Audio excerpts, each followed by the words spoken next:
Oh no, a data breach has occurred. What do you do? What do you do immediately?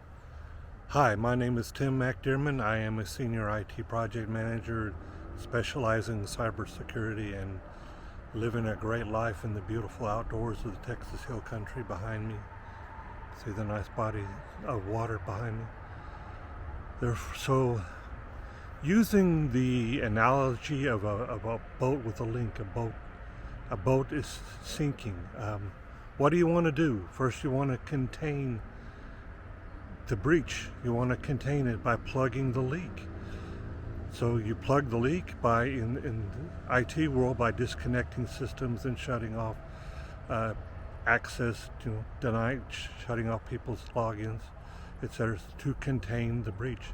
Next up, you want to do an assessment. So the boat is leaking. You look for water damage on your boat. So what do you do in the IT world? In the IT world, you're going to identify what data has been compromised and the impact of that loss of data, or who's been impacted by it, etc. Next up, notify the right people. In the boat analogy, you're going to call for help. You're going to get on the ship's radio and call on land, on shore, come and rescue me, etc. In the IT world, you're going to inform your stakeholders, let them know that there's been a problem and we are addressing it, and give them perhaps a time frame of when it might be fixed. Next thing you need to do immediately, investigate and document what your findings are.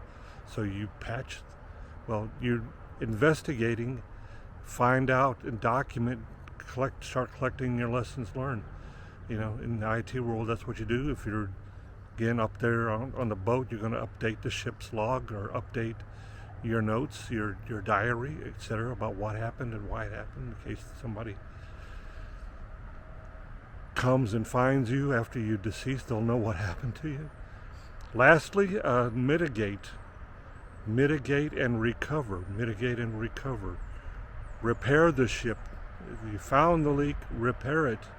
In the IT world, that means repairing your systems, finding the vulnerabilities there, and getting them fixed. Bottom line for all of this, be prepared and act very quickly. Thank you.